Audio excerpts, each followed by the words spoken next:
গণতান্ত্রিক একটি দেশে বাস করার জন্য সংগ্রাম করিনি। 1971 সালে স্বাধীনতা যুদ্ধ করিনি। আমরা বাকশালের বিরুদ্ধে বহুদলীয় গণতন্ত্র প্রবর্তন করিনি। আমরা কেয়ারটেকার সরকারের পুনঃপ্রবর্তনের জন্য 17 বছর আন্দোলন সংগ্রাম করিনি। আমাদের বিএনপি সহ সারা বাংলাদেশের বিভিন্ন দলের এবং বিভিন্ন শ্রেণী পেশার মানুষ, সাংবাদিক বন্ধুগণ সহ শয়ে শয়ে নির্যাতিত হয়নি, গুম খুনের শিকার হয়নি। আমি নিজে যখন নির্বাসিত ছিলাম 9.5 বছর, আর বাকিদের কথা কি বলবো?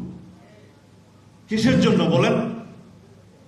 একটি গণতান্ত্রিকভাবে নির্বাচিত সরকার প্রতিষ্ঠার জন্যই তো, ভোটাধিকার প্রতিষ্ঠার জন্যই তো, বৈষম্যহীন একটি সমাজ প্রতিষ্ঠার জন্যই তো, একটি শক্তিশালী সাংবিধানিক রাষ্ট্র পাওয়ার জন্যই তো, আমরা আমাদের সমস্ত গণতান্ত্রিক অধিকার ফিরে পাওয়ার জন্যই তো আমরা রক্ত দিয়েছি, সংগ্রাম করেছি, অবিরাম আমরা নির্যাতিত হয়েছি, কারাবাসে গিয়েছি, আয়নাগরে গিয়েছি। কিসের জন্য? এই অধিকার আদায়ের জন্য। আর সেই অধিকার আদায়ের কথা বললেই যদি আপনারা নারাজ হন মাননীয় প্রধান উপদেষ্টা, সেটা খুব দুঃখজনক।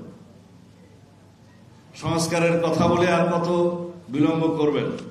সংস্কারের জন্য আমি এটা পত্রিকা এখানে বসে পড়ছিলাম কয়েকদিন আগে।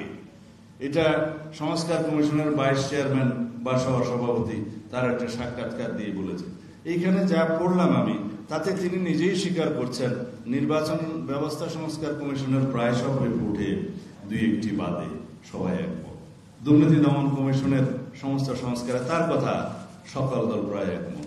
প্রশাসনের ক্ষেত্রে 2-1টি বিষয় ছাড়া প্রায় সকলেই একমত।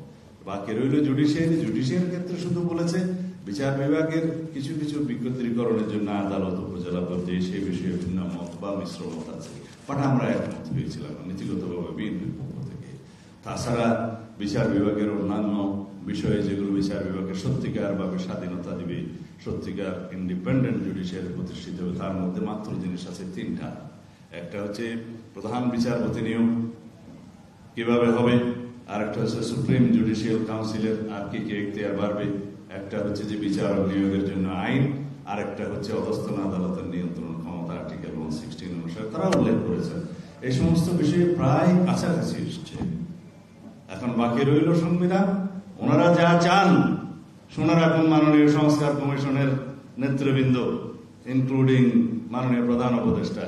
সংস্কার কমিশনে আপনারা নিজেদের মতো করে যে সমস্ত সংস্কার সংবিধানে চান, সেই সংস্কারগুলো জাতিকে মেনে নিতে হবে। এই ইগু কেন আপনারা লালন করেন? আপনারা কেন মনে করেন এনসিসি, ন্যাশনাল কনস্টিটিউশন কাউন্সিল নামে যেটা পরিচিত, তাকে সর্বোচ্চ ক্ষমতা দিয়ে রাষ্ট্রের সমস্ত অঙ্গকে আপনারা বেকার করে দিবেন? সেটা আমাদেরকে কেন মানতে বলেন? বলে যে সেই বিষয়ে কোনো সিদ্ধান্ত আসেনি। আমরা আমাদের কথা বলেছি যে এনসিসি একটি নির্বাচিত বিষয় এবং তাদের হাতে রাষ্ট্রের সমস্ত অঙ্গের ক্ষমতা কোনো একটা সময়ে যখন সংসদ থাকবে না, সেই সময়ে তারা যখন এক্সারসাইজ করবে, তাকে 4 জন, তার মধ্যে প্রেসিডেন্ট একটু ইনডাইরেক্টলি নির্বাচিত, বাকি সবই নির্বাচিত, তাদের কাছে আপনি পুরো রাষ্ট্রের জিম্মা দিয়ে দেবেন। তারা এই সমস্ত আরো কিছু কিছু অভিনব সংস্কার প্রস্তাব নিজেরা দিয়েছে। মনে হয় যেন আমাদেরকে বাধ্য হয়ে সে সমস্ত সংস্কার প্রস্তাবে একমত হতে হবে। তাহলে তো এটা বাকশাল হয়ে গেল। যদি সংস্কারের সমস্ত প্রস্তাবের মধ্যে আমরা একমত হওয়ার জন্য আপনারা কন্টিনিউয়াসলি পার্সু করতে থাকেন এবং ব্লেম দিতে থাকেন যে এখনো পর্যন্ত এই বিষয়ে ঐকমত হয়নি। আমরা লিখিতভাবে বলেছি, আমরা আলোচনা করেছি কি কি বিষয়ে আমরা কাছাকাছি এসেছি এবং কি কি বিষয়ে একমত, নীতিগতভাবে একমত, সেগুলো কম্পাইল করে আপনারা জাতির কাছে প্রকাশ করেন। আগামী 2 তারিখ আবার ডেকেছে আমাদের মাননীয় প্রধান উপদেষ্টা। ভাবটা আমরা বুঝছি এরকম, আনুষ্ঠানিকতা আয়োজনের কোনো কমতি নেই, কিন্তু কাজের কোনো খবর নেই। আবার ডেকেছেন 2 তারিখে যে 2য় পর্বের আলোচনার আবার শুভ উদ্বোধন হবে। কেন উদ্বোধন কয়বার করতে হয়? আমি এখানে আরেকটা অনুষ্ঠানে এসেছিলাম, আমাদের একজন লেখক, তিনি দেশনেত্রী বেগম খালেদা জিয়ার উপর একটি কিতাব লিখেছিলেন, প্রামাণ্য। সেইটার 4th কি 5ম এডিশনের আবার পুনরায় শুভ উদ্বোধনীতে এসেছিলাম। সেই রকম এই সংস্কার নিয়ে আবার কতবার উদ্বোধন করবেন?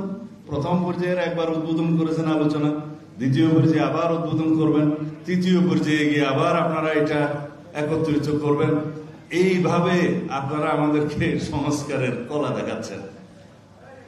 সংস্কার হবে, সংস্কার আমাদের প্রধানতম এজেন্ডা। তার চাইতেও বেশি জোরে বিচার হবে ফ্যাসিবাদীদের বিরুদ্ধে, যারা মানবতা বিরোধী অপরাধে জড়িত ছিল। সবাইকে কাঠগড়ায় নিয়ে আসা হবে আমাদের সর্বোচ্চ এজেন্ডা। কিন্তু নির্বাচন বাংলাদেশের মানুষকে এই ডিসেম্বরের মধ্যে দিবেন বলে যে আপনি আশ্বস্ত করেছিলেন আমাদের সামনে, পরবর্তীতে আপনি সরে গেলেন, সেটা ঠিক করেন নাই। নির্বাচন বিলম্বিত হওয়ার একটিও কারণ নাই, আপনার সামনে যুক্তি নাই কেন আপনি ডিসেম্বরের বাইরে যেয়ে নির্বাচন দিবেন, সেটার পক্ষে একটিও যুক্তি নাই। কিন্তু শুধু বলেন ডিসেম্বর থেকে জুন, ডিসেম্বর থেকে জুন। কেন আসর করেছে আপনার যে ডিসেম্বর থেকে জুনের ভিতরে এর মধ্যে বলতে থাকতে হবে? ডিসেম্বরের আগেই নির্বাচন দিতে হবে বাংলাদেশের মানুষের দাবি, আমাদের দাবি। একটি কারণও নাই ডিসেম্বরের বাইরে নির্বাচন যাওয়ার। সংস্কার এবং নির্বাচন চলমান প্রক্রিয়া, যারাই রাষ্ট্র ক্ষমতা আসুক তারা প্রতিশ্রুত সেই সংস্কার এবং বিচার চালিয়ে নিয়ে যাবে। এটা বিচার বিভাগের, স্বাধীন বিচার বিভাগের এখতিয়ার, তারা তাদের মতো স্বাধীনভাবে বিচার পরিচালনা করবে, বিচার কার্য, আমরা শুধু সহায়তা করব। আর সংস্কার তো কখনো শেষ হয় না। এটা পৃথিবী যতদিন থাকবে, দেশ যতদিন থাকবে, মানব যতদিন থাকবে, ততদিন তাদের চাহিদা অনুসারে, দেশের চাহিদা অনুসারে সংস্কার হইতেই থাকবে। এটা চলমান প্রক্রিয়া।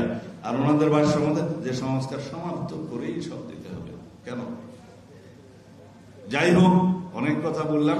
সাংবাদিক বন্ধুদের কাছে আমার অনুরোধ, আপনারা জাতির সামনে উন্মুক্ত করবেন যে যদি ডিসেম্বরের পরে নির্বাচন অনুষ্ঠানের জন্য একটি যুক্তিও তাদের থাকে, সেটা যেন তারা প্রকাশ করে। ধন্যবাদ আপনাদের।